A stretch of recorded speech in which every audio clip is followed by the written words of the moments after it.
പ്രകൃതി സംരക്ഷണത്തിൽ മാതൃക തീർത്ത് ചെറുവത്തൂർ വടക്കുംപാട്ടെ ഒരുമ പുരുഷ സ്വയം സഹായ സംഘം. ദൈനംദിന പ്രവർത്തനങ്ങൾക്കൊപ്പമാണ് പ്രകൃതി സംരക്ഷണത്തിനും 10 വർഷമായി ഇവർ വലിയ പ്രാധാന്യം നൽകി വരുന്നത്.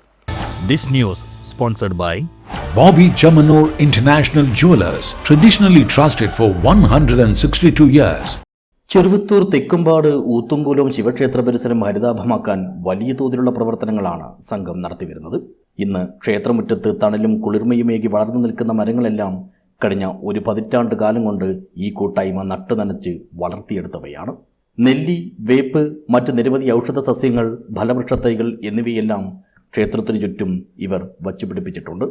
കടുത്ത വേനലിലും ഈ തൈകൾക്ക് വെള്ളമൊഴിച്ച് പരിപാലിക്കുന്നതും സംഘം പ്രവർത്തകർ തന്നെയാണ്.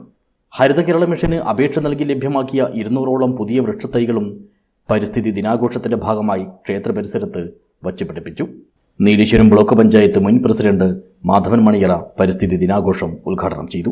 ഈ ഊത്തുംകുലം ശിവക്ഷേത്രത്തിൽ കഴിഞ്ഞ 11 വർഷക്കാലമായി ഇവിടെ നട്ടു നനച്ച് വളർത്തി വലുതാക്കിയിട്ടുള്ള ഈ നന്മ മരം സമ്പുഷ്ടമാക്കാനും അതിൻ്റെ കൂടെ ഒത്തിരി മരങ്ങൾ കൂടി നടുന്നതിനു വേണ്ടി ഇവിടെ ഒത്തുചേർന്നിട്ടുള്ളത്.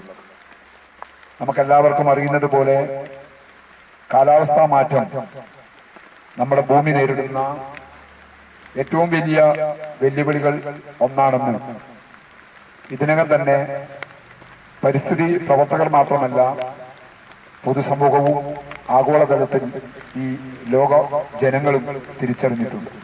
ചടങ്ങിൽ ഒരുമ പുരുഷ സ്വയം സഹായ സംഘം പ്രസിഡന്റ് മഹേഷ് അധ്യക്ഷനായി. വാർഡ് മെമ്പർ ശശിധരൻ പെരിങ്ങത്ത് വൃക്ഷത്തൈ നടീൽ കർമ്മം നിർവഹിച്ചു.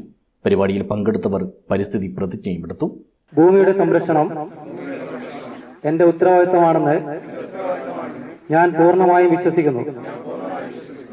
ഭാവി തലമുറക്കായി വായുവും വെള്ളവും മണ്ണും മലിനമാകാതെ കാത്തുസൂക്ഷിക്കുമെന്നും കൂടുതൽ മരങ്ങൾ നട്ടുപിടിപ്പിച്ച് കൃഷ്ണപിള്ള ക്ലബ്ബ് സെക്രട്ടറി രാധാകൃഷ്ണൻ മണിയേരി, വനിതാ വിംഗ് പ്രസിഡന്റ് ധന്യ എന്നിവർ സംസാരിച്ചു. സംഘം സെക്രട്ടറി എം വിജയകുമാർ സ്വാഗതവും ട്രഷറർ രാജേഷ് പെരിങ്ങത്ത് നന്ദിയും പറഞ്ഞു. News bureau, Cheruvathur.